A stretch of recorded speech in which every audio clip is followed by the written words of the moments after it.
When alien tech crumbles and galactic unity hangs by a thread, one Texan Farmboy, Jack Riley, steps up with a pocket knife and duct tape.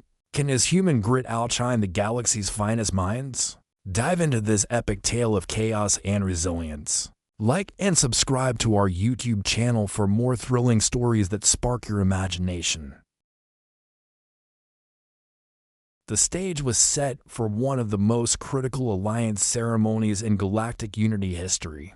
At the lunar proving grounds on Earth's moon, representatives from 5 major species gathered to showcase the power of interstellar cooperation. The event was supposed to symbolize unity, yet it was already teetering on the edge of disaster.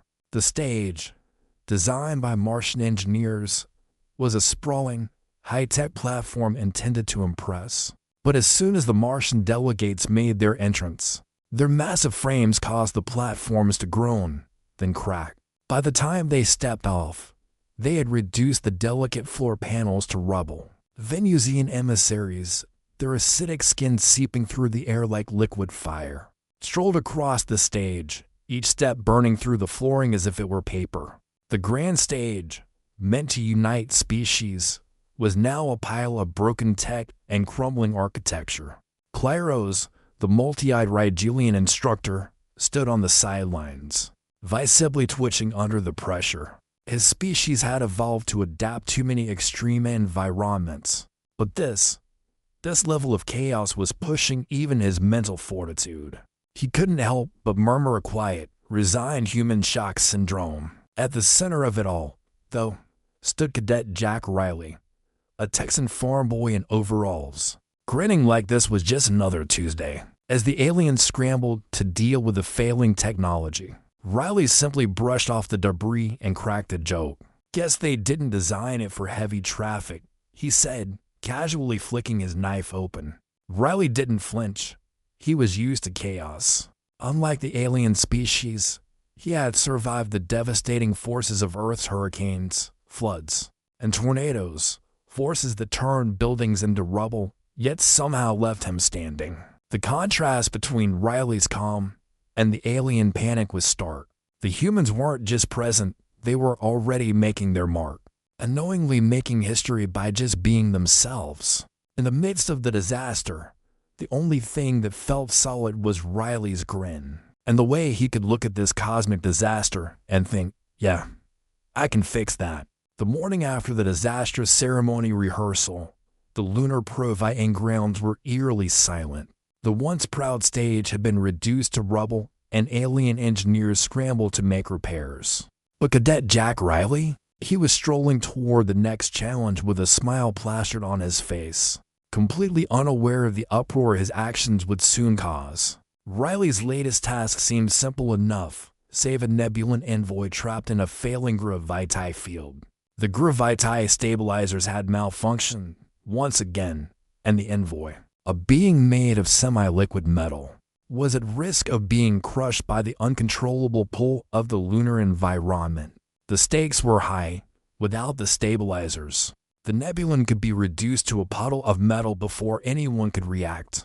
It was the perfect crisis, one that demanded precision, expertise, and the kind of tools alien tech could provide. But Riley, he didn't reach for the high-end tools or the advanced alien tech that hummed with precision. Instead, he pulled out a dull pocket knife and an old roll of duct tape from his bag, two items that were as human as they come. The other cadet stood frozen in disbelief as Riley casually knelt down next to the malfunctioning gravity field unit, his knife slicing through wiring with ease. "All right, time to do this the old-fashioned way," Riley muttered, half to himself and half to the gathering crowd of wide-eyed aliens. No one dared speak, knowing that their advanced systems couldn't even come close to fixing what was broken. The air crackled with the tension of impending failure. But Riley kept working, slapping the tape over exposed wires with a nonchalance that only humans could manage. Within minutes, the field hummed back to life, stabilizing enough for the Nebulan envoy to regain control of its form. Riley stood back up, wiping his hands on his pants, and offered the envoy a casual salute. "You're welcome, buddy. I'd watch where you step, though. This stuff's a little sticky. The Nebulan was saved. The gravity field repaired. And all of it done with a pocket knife and some tape. The alien instructors were left in stunned silence, watching in disbelief as Riley wiped his brow, completely unfazed. In just 15 minutes, Riley had done what no one believed was possible. He had taken their indestructible tech and made it work, not with the sophisticated equipment they thought was necessary, but with the raw ingenuity of a farm boy who had never backed down from a challenge in his life. Riley had just redefined what it meant to be human. The days that followed Riley's gravity field stunt became a whirlwind of frantic reports and frantic whispers among the Galactic Unity Academy's senior staff. It wasn't just the Nebulan envoy that had been saved. It was the perception of humanity that had been forever altered. As Riley continued to operate with reckless abandon, savvying alien delegates, bypassing high-tech fail-safes, and making a mockery of what was supposed to be impossible, the higher-ups at the Academy began to grow increasingly unsettled. The same cadets who once looked to their advanced technology for solutions were now watching a human, someone who barely understood the complexities of their sophisticated systems, fix things with a pocket knife and duct tape. It wasn't just embarrassing, it was terrifying. Klyros, the multi-eyed Rigelian instructor, found himself writing another report. He had submitted dozens already, each warning of Riley's dangerous defiance, each growing in urgency. But this report, this one, felt different. Cadet Riley exhibits a disturbing lack of respect for the limits of alien technology, he wrote. While his results are often startling, they are a direct challenge to the fundamental understanding of physics and engineering. As we know it, the Rigelian instructor's normally composed tone was gone, replaced by a rare sense of frustration. Klyros could not comprehend how Riley, armed only with Earth's outdated technology, had managed to bypass systems designed by some of the galaxy's most brilliant minds. A malfunction in the anti-gravity module on the Martian-built platform, Riley rewired it with an old-fashioned circuit and his signature roll of duct tape, and boom, problem solved. Even Klyros couldn't deny the results. Riley's ability to adapt, to think outside the bounds of what was supposed to work, was unrivaled. The rest of the Academy's faculty began to take notice. Seniors and scientists convened, discussing Riley's ability to survive the extreme physical trauma, adapt to malfunctioning systems, and defy technological constraints. They even coined a term, Riley resilience. Human bodies, somehow, thrive under pressures that would obliterate any other species. Studies soon began to emerge on Homo sapiens, the ultimate survivors, in a desperate attempt to understand how Earthlings could, quite literally, bend the universe to their will. It wasn't just Riley's remarkable ability to fix the galaxy's most advanced systems that shook the Academy. It was his insufferable calm in the face of failure. Riley continued to work with the same carefree attitude, unfazed by his growing fame, or infamy, among the alien species. The fear among his instructors grew as Riley made yet another problem seem trivial, as though bending space-time were as simple as fixing a leaky faucet. As the Academy scrambled to contain Riley's influence, they couldn't help but wonder, was Earth really a planet full of simple farm boys, capable of toppling the galaxy's finest minds? Could they truly stop what they had unwittingly unleashed? The lunar proving grounds were designed to test the galaxy's toughest warriors. A high-tech arena on the moon's surface, it housed the most advanced xenotech systems in the galaxy. The artificial atmosphere, fluctuating gravity, and unstable terrain were all intended to push cadets to their physical and mental limits. Only the best of the best could survive its trials. For most, that meant weeks of preparation, careful planning, and reliance on state-of-the-art technology. For Cadet Jack Riley, it meant nothing. The moment Riley entered the arena, the entire setup went haywire. As he took his first step onto the simulation platform, the holographic sky above flickered, displaying apocalyptic storms that seemed to respond to his presence. A voice boomed from the AI, warning, gravitational field fluctuating. Immediate action required. Riley, however, didn't flinch. Instead, he casually adjusted his flight suit and slung a coil of duct tape over his shoulder. The arena began to hum with anticipation as systems powered up for the final trial. A massive combat simulation where cadets would face off against simulated alien threats. The equipment, however, was not prepared for a human who would approach the challenge with such audacity. As Riley stepped into the center of the field, the first system malfunctioned. The quantum core, designed to regulate the simulation, began to whine and sputter. Flashing error codes in red, the AI, caught off guard, switched to backup protocols. But it was too late. Holographic explosions erupted across the field. Simulated alien forces moving with precision. But the gravity went haywire. Riley, undeterred, pulled out a basic pocket knife and flicked it open. As the AI system tried desperately to compensate, Riley slapped tape onto a terminal that controlled the gravity stabilizers. Working with the fluidity of someone who'd fixed 100 broken tractors back home on Earth, he didn't pause for a second, blocking the AI's attempts to shut him down.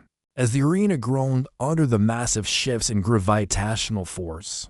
Then it happened, the pulse. Riley made a single adjustment on the panel, his movements swift and practiced, then hit the button.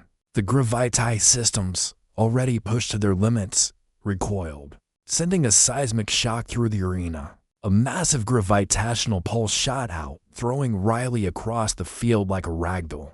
He slammed into a titanium wall with such force that it caused a quake strong, enough to be recorded on seismic sensors in Houston, 2,300 miles away. The ground shook as the simulation spiraled out of control. Alien cadets watching from the observation decks gasped, their mouths agape. Medics rushed into the arena, expecting nothing but broken bones and pulp flesh. Yet when the dust settled, Riley was already on his feet, brushing off debris like it was a light dusting of snow. His flight suit was torn, but his grin never wavered. Guess that wall wasn't as tough as they said, he quipped, his voice carrying a hint of Texan pride. The medics scanned him, their equipment flashing wildly as they tried to make sense of his resilience. His bones, when scanned, showed signs of something beyond the ordinary.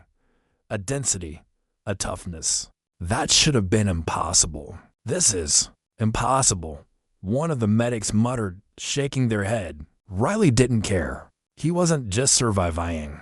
He was winning. The AI, now at a loss, switched tactics, playing Sweet Home Alabama over the loudspeakers.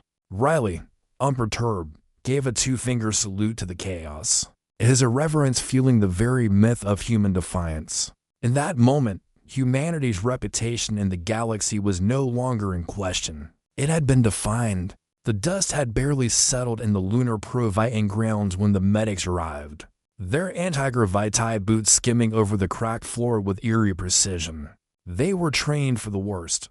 Full-body scans, instantaneous trauma assessments, and neural monitoring. In their eyes, Riley's collision with the titanium wall should have left him a mangled pile of bone and tissue. But as the medics hovered over him, something else became immediately clear. Riley was fine. The first medic, a weary Zarglian with 7 tentacle-like arms, scanned Riley's body with the same efficiency they used for confirmed deaths. When the results popped up on his display, his face went from clinical detachment to utter disbelief. Impossible, he muttered. His voice was thick with confusion, his tentacles twitching. There's no way he's alive. Riley, who had barely been affected by the collision, stood up, dusting himself off. He didn't even wince. His body, his bones, had taken the full brunt of the impact, and yet he was perfectly intact. His flight suit was in tatters, his hands scratched from the debris.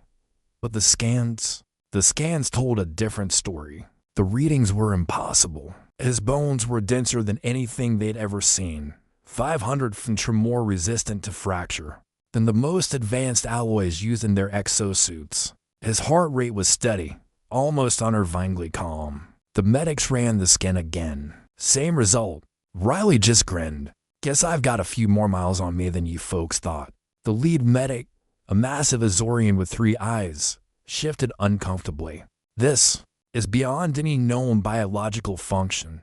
He tapped furiously on his data pad, trying to make sense of Riley's readings. It's as if your body is designed to withstand stress. No, optimize stress. Well, Riley shrugged. I'm from Earth. We're built for tough. The team of alien doctors stood silent, their training offering no explanation. A human, a Farmboy, had somehow not only survived a collision that should have pulverized him, but had done so with a body seemingly made for it. Earth had bred resilience. Riley was levying proof. Riley resilience, one of the medics whispered to himself, the term tumbling from his lips as if he were attempting to catalog the phenomenon for future generations. And just like that, Earth's infamously tough spirit was no longer just a legend. It was now a scientific fact. The aftermath of Riley's near-death experience reverberated throughout the entire academy. The once celebrated, top-tier technology that had been designed to withstand the most extreme scenarios on any planet was now being scrutinized, dissected, and, most importantly, reinforced. It wasn't just Riley's reckless survival that had caused a stir. It was his ability to operate in a world where the rules of physics bent at his will.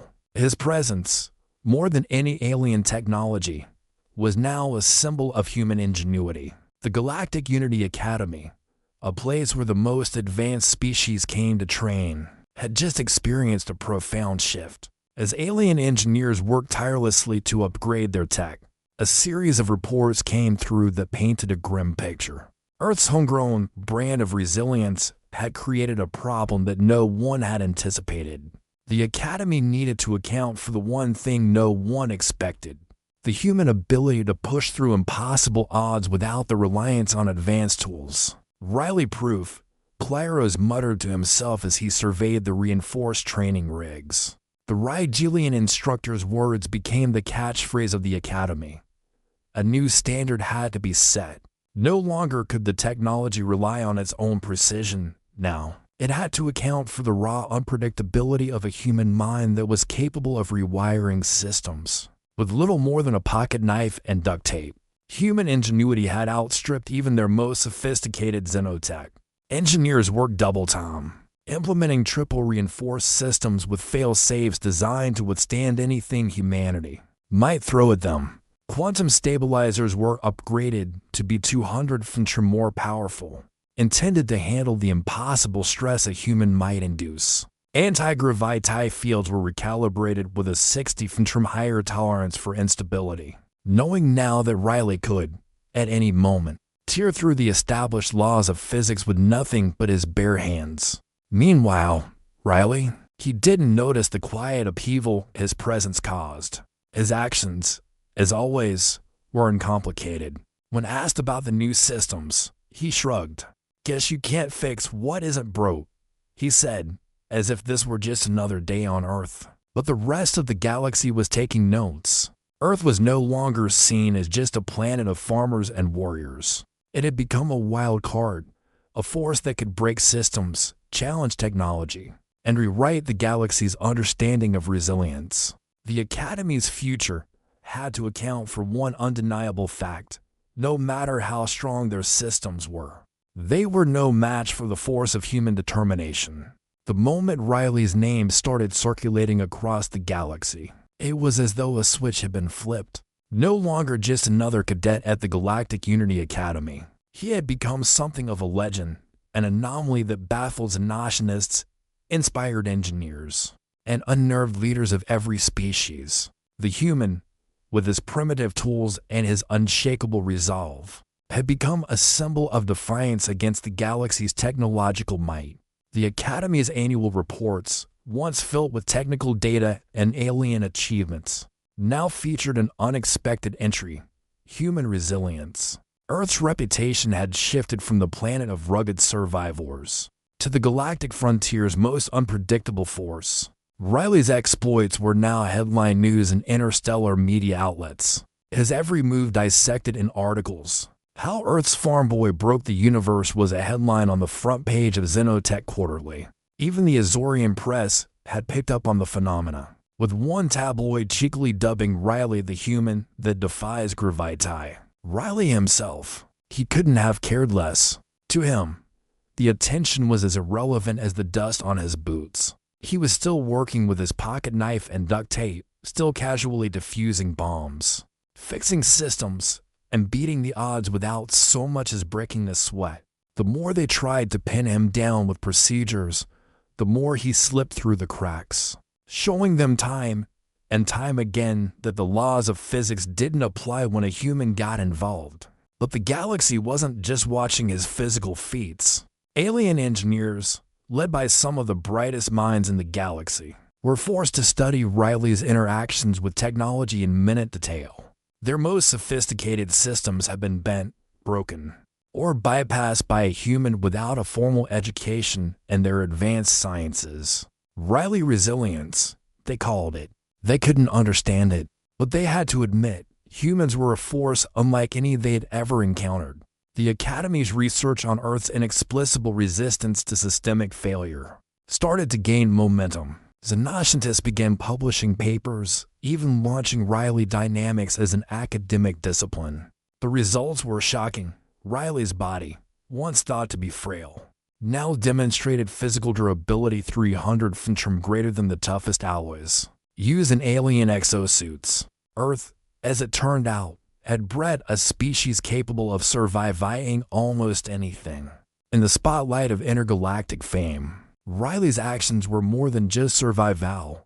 They were an ever-expanding symbol of humanity's tenacity, ingenuity, and refusal to accept defeat. He was no longer just a cadet. He was Earth's answer to the impossible. The day of the Interstellar Alliance ceremony arrived with a quiet buzz of tension that rippled through the Galactic Unity Academy's lunar halls. Earth was once again at the center of it all, this time in full view of the galaxy's elite, the Martians, the Venusians, the Zorglians, and all the other species that had watched in awe and fear, as humanity's representative, Jack Riley, had continued to defy everything they thought they knew about technology, physics, and survival. Riley had never really cared for ceremony. It was just another day, another challenge. But this time, the stakes were different. The days, the platform for the speech, the big moment for the galaxy's peacekeepers was visibly buckling under the weight of its alien design. The engineers had built it too big, too intricate, and it was now beginning to collapse under the strain of its own grandeur. The system was failing. The days was moments away from crumbling into pieces, and with it, any hopes for the symbolic unity this ceremony promised. As the alien dignitaries began to murmur and shuffle nervously, Riley saw an opportunity. The problem was straightforward: leverage. He'd seen enough construction back home in Texas to know what to do. Stepping up to the collapsing days, he placed his booted foot under one corner, positioning himself like he had countless times on the farm when a tractor needed a hand. "What? No one's gonna take the reins here," he grinned, half to himself, as the galaxy's brightest minds watched, paralyzed. With a grunt, Riley dug his heels into the floor and, using leverage he had learned from years of working with stubborn machines, lifted the entire structure with ease. The alien engineers gasped as the weight of the collapsing platform shifted, the heavy titanium frame rising back into place, held together not by advanced machinery or by the perfect engineering, but by sheer human will. As the day stabilized, Riley stood back, dusting his hands, his voice carrying across the room. "Earth's hurricanes taught me how to use leverage." The crowd fell silent, and then, after a moment of stunned disbelief, a reluctant admiration began to spread through the room. It wasn't just about the strength. It was the courage, the ingenuity, the simplicity that defeated the complexity. Riley, a mere farm boy, had just saved a ceremony that could have derailed the galaxy's fragile peace. Claros, watching from the side, felt his heart sink. This human, had once again turned the impossible into something as routine as a job well done. The Academy's motto, forever altered in its truest sense, now read, Humans, Earth's answer to impossible.